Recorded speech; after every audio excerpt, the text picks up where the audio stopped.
Okay, dear students, in the previous part of lecture number 4, we have learned about while loops, and those loops were used to execute a block of code multiple times.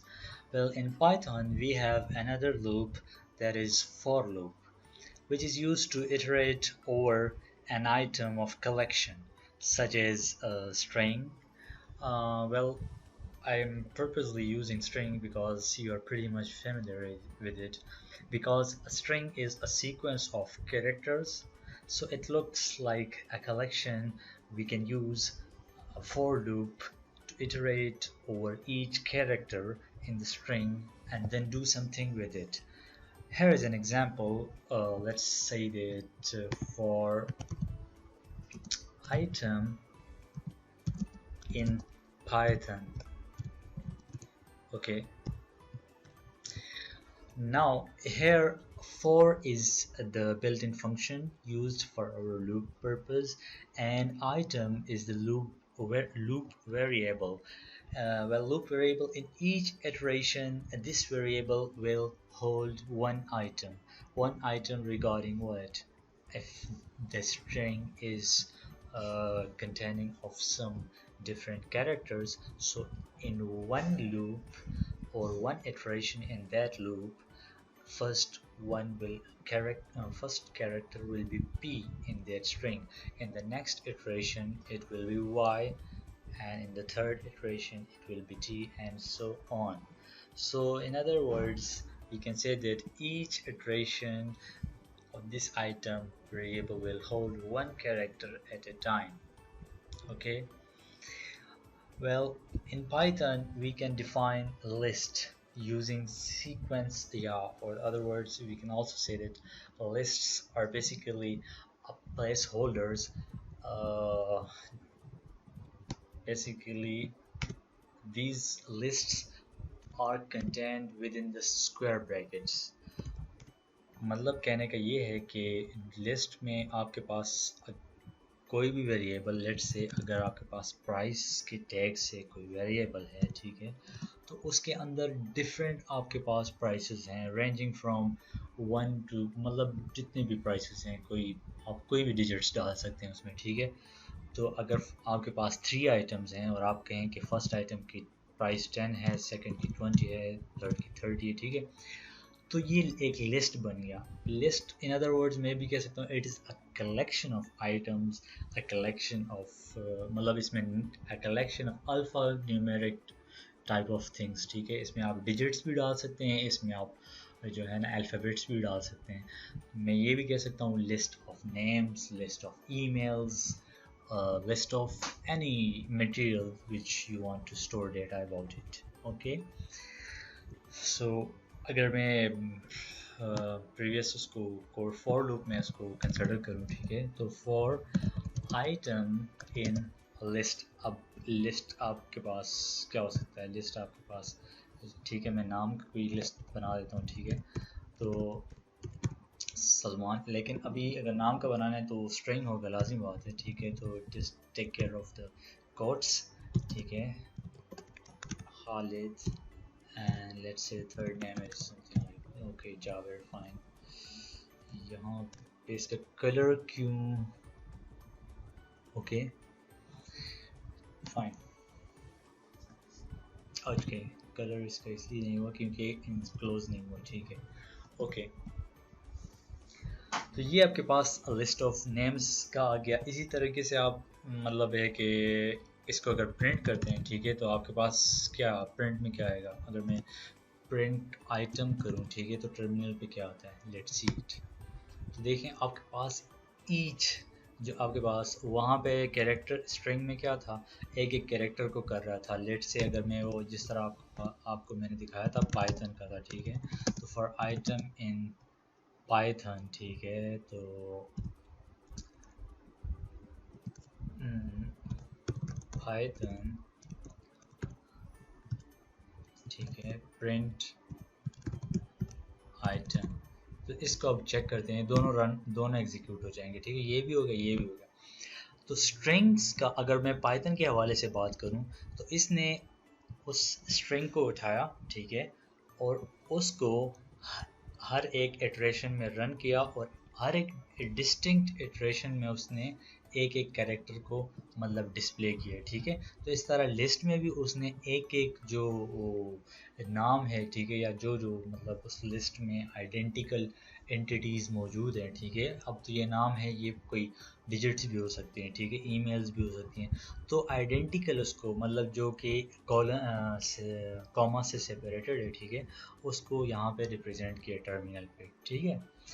अच्छा, other उसमें अगर मैं कहूँ, ठीक है, इसमें एक और भी चीज़ है कि आप अगर डिजिट्स को रिप्रेजेंट करना चाहते हैं लिस्ट के अंदर, ठीक है, तो अगर आपके पास है 10 20 30, ठीक है, 40 50, तो ये आपके पास प्रिंट होके नंबर्स आ जाएंगे, ठीक है। यहाँ पे इशू क्या है, प्रिंट मैंने कमांड नहीं दिया, कमांड मैंने हटा दी थी, ठीक है। प्रिंट आइटम, ओके, एग्जीक्यूटेड, तो ये आपके पास नंबर्स आ गए।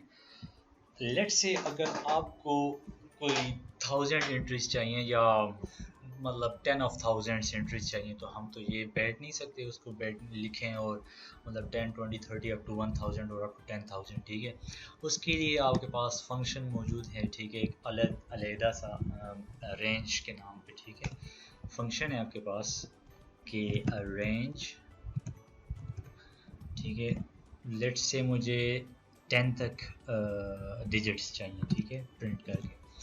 तो जब आप ये लिखेंगे, अब रेंज के अपने वो हैं, ठीक है। देखिए यहाँ पे अगर आप रेंज टाइप करते हैं, ठीक है, ये इसके साथ तो नहीं आ रहा, चलें, let's see, we will check it out later. अब ये आर्गुमेंट्स हैं, ठीक है, तो यहाँ पे ये यहाँ 10 तक लेके जाएगा, इसको वहाँ पे स्टॉप कर देगा, मतलब 10 विल बी एक्सक्लूडेड, ठीक है, वो इंक्लूड नहीं होगा इन डिजिट्स में। ओके, रन द प्रोग्राम, ठीक है। तो ये स्टार्ट देखें 0 से लेगा और 9 तक जाएगा, ठीक है। आइटम्स आपके पास इसमें 10 हैं, लेकिन ये 10 को एक्सक्लूड करता है, डिस्प्ले नहीं करता, क्योंकि स्टार्ट ये 0 से लेता है, 1 से नहीं ले रहा, ठीक है। ओके, अदर ये कि आपने अगर ये रेंज शो करना है कि लेट से मुझे 10 से लेके 20 तक मुझे डिजिट्स चाहिए, तो आप कॉमा डाल के 20 डालें सिंपली, और then we just click it and get the answer. Now it's the same starting from 0 up to 9, ठीक है, 20 is excluded. The next अगर आपने ब्रेकअप्स के हवाले से जाना है, मतलब है कि कोई स्टेप्स देने, ठीक है, कि लेट्स से कि मुझे 10 के बाद 12 चाहिए, या इसके बाद 14 चाहिए, 2 के स्टेप्स से मुझे आगे डिजिट्स चाहिए, ठीक है। तो उसके लिए सिंटेक्स में ये होगा कि पहले आपने फर्स्ट डिजिट, लास्ट डिजिट, उसके बाद उसका जो स्टेप वाइज डिजिट आप दे रहे हैं, 2 के स्टेप से बढ़ाना है, 1 से बढ़ाना है, 3 से बढ़ाना है, ठीक है, जो भी आप मर्जी देते हैं। नाउ रन द प्रोग्राम, देखें अब 10 12 14 16 18, ठीक है, तो ये उसने स्टेप वाइज आपको ब्रेक करके प्रिंट कर दिया टर्मिनल पे। Okay, that's fine. Let's move on with a very small and simple exercise, जिसमें पहले तो आप खुद उसको ज़रा ट्राई करें मेरे क्वेश्चन के बाद, ठीक है। आप वीडियो को पॉज करें, और पॉज करने के बाद फिर सोचें, आप उसको खुद कर सकते हैं, नहीं कर सकते, ठीक है। अगर आपको सोल्यूशन देखने की ज़रूरत पड़ी तो आप फिर आप देख लें, लेकिन first you have to try it yourself because it is very simple and easy. So the exercise is about calculating the total cost of items on a shopping cart. मतलब एक शॉपिंग कार्ट का मतलब ये कि अगर आप online किसी भी वेबसाइट पे जाते हैं, ठीक है, तो आप कोई आइटम्स की कलेक्शन, जिस तरह भी आप वो करते हैं, शॉपिंग करते हैं, ठीक है, तो वो आपसे ये कहता है कि ठीक है, आपको ये चीज़ पसंद आ गई तो इसको कार्ट में इंक्लूड कर दें, ठीक है, या अगर आपने बाद में भी इसको कंसिडर करना है तो अभी से इसको कार्ट में कंसिडर कर लें। तो अगर आप डिफरेंट चीज़ें ले लें, ठीक है, उस स्टोर से, जो ऑनलाइन स्टोर है, तो आपके पास एट द एंड जो कम्युलेटिव कार्ट या बन जाता है, ठीक है, तो उसमें इसकी भी प्राइस आ जाती है, ठीक, टोटल इतनी कॉस्ट आ रही है, अब आके आप अपनी पेमेंट कर दें, ठीक है। तो ये उस सिनेरियो को डिस्क्राइब कर रहा है कि आपके पास डिफरेंट प्राइसेस हैं, ठीक है। लेट्स से आपके पास प्राइसेस हैं मैं लिस्ट में डाल देता हूँ क्योंकि मल्टीपल आइटम्स के प्राइसेस में डाल रहा हूँ, ठीक है। अगर मैं मल्टीपल प्राइसेस मतलब मल्टीपल आइटम्स के ना डालता प्राइसेस में, तो मुझे एक एक के लिए फिर अलग-अलग से वेरिएबल डिफाइन करना पड़ता है कि लेट्स से कि मैं फ्रूट्स ले रहा हूँ, ठीक है, तो मुझे फ्रूट का वेरिएबल डालना पड़ता और उसके साथ जो है ना उसकी कीमत डालनी पड़ती। फिर मैं जो है ना उसके बाद वेजिटेबल्स के लिए करता, या फिर कोई क्रॉकरी है, या फिर अलग जो डिफरेंट चीज़ें हैं, ठीक है। अभी मुझे जो चाहिए, मुझे मल्टीपल आइटम्स की एक ही जगह पे लिस्ट चाहिए, ठीक है। तो उसके लिए मुझे मतलब है कि in the words of Python specifically इसके लिए लिस्ट ही यूज़ होता है, ठीक है। तो ये जो ब्रैकेट्स आपको स्क्वायर ब्रैकेट्स, ठीक है, रिमेंबर कर्ली ब्रेसेस यहाँ पे नहीं है, स्क्वायर ब्रैकेट्स हैं, ठीक है। पैरेंथेसिस भी नहीं है इसमें, हर पैरेंथेसिस का अलग फंक्शन है, कर्ली ब्रेसेस का अलग है, स्क्वायर ब्रैकेट्स का अलग है, ठीक है। ओके, प्राइसेस हैं डिफरेंट हैं, जिस जिस चीज़ों के भी उनको आप छोड़ें, अभी सिर्फ यहाँ पे कंसिडर कर लें कि ये आपके पास प्राइसेस हैं, ठीक है। अभी तो okay, these are the different prices you have.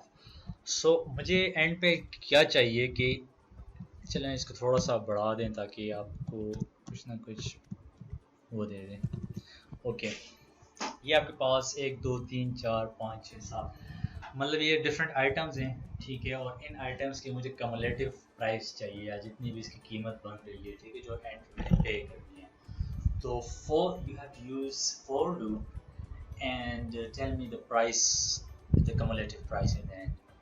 Okay, try it yourself, then pause the video here, and if you have any problem, check the solution after you practice it out. Okay, the solution is that we have already inserted the prices, ठीक है। तो for loop simple सा एक line आपने लिखना है, for items। अब जो ये आइटम है, जिस तरह मैं पहले बता चुका हूँ, ये एक लूप वेरिएबल है, ठीक है। अब ज़रूरी नहीं है कि यहाँ पे आप आइटम लिखें, यहाँ पे आप x भी लिख सकते हैं, ठीक है। For x in prices doesn't मतलब उसका कोई इशू नहीं है। आप यहाँ पे ये भी लिख सकते हैं फॉर प्राइस इन प्राइसेस, तो ये कोई इशू नहीं है, ठीक है। लेट्स से मैं अभी यहाँ पे प्राइस इन प्राइसेस ही रहने देता हूँ, ठीक है। फॉर प्राइस इन प्राइसेस अब आपके पास इन भी यूज़, अब सेंटेक्स को ज़रा और से देखें आप। फॉर लूप, उसके बाद वेरिएबल आपका यूज़ हो गया, उसके बाद इन, और उसके बाद प्राइसेस। अब चूंकि मैंने इसको स्ट्रिंग्स में बंद नहीं किया, क्यों? क्योंकि ये एक वेरिएबल है जो ऑलरेडी ऊपर डिफाइंड है। अगर मैंने कोई स्ट्रिंग्स वगैरह डालने होते तो फिर मैं कोटेशन में उसको बंद करता, लेकिन यहाँ पे मुझे स्ट्रिंग्स की ज़रूरत ही नहीं है, ठीक है। At the end of this line we insert colon. अब इसके बाद मुझे करना क्या है, मुझे चाहिए क्या, ठीक है। तो सिंपल सा है कि आपको तो अब एक और इशू है कि यहाँ पे मुझे एक, क्योंकि स्टार्ट में आपके पास टोटल क्या होगा, टोटल तो ज़ीरो है, जब आपने कोई चीज़ ली नहीं, ख़रीदी नहीं है, तो यू आर परचेजिंग, मतलब जो प्राइस है, जो भी आप वो कर रहे हैं, वो ज़ीरो है, ठीक है। तो उसके लिए मुझे कोई वेरिएबल डिफ़ाइन करना पड़ेगा, जो कि मैं लूप से पहले डिफ़ाइन करूँगा, ठीक है। लूप से पहले मैं इस वेरिएबल को डिफ़ाइन करूँगा और इसकी वैल्यू मैं इनिशियली ज़ीरो कंसिडर करता हूँ, ठीक है। अच्छा, जब लूप स्टार्ट होगा, ठीक है, उसके बाद आपने इस टोटल प्राइस को इंक्रीमेंट करना है बाय 1 डिजिट, ठीक है। अब आपके पास इस लिस्ट में कितने आइटम्स हैं, नंबर ऑफ़ आइटम्स 7 हैं, और 0 से स्टार्ट करेगा, नंबर ऑफ़ आइटम्स 7 तक ये काउंट करता जाएगा, ठीक है।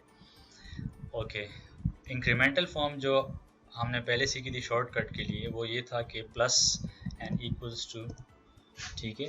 अब वो किसको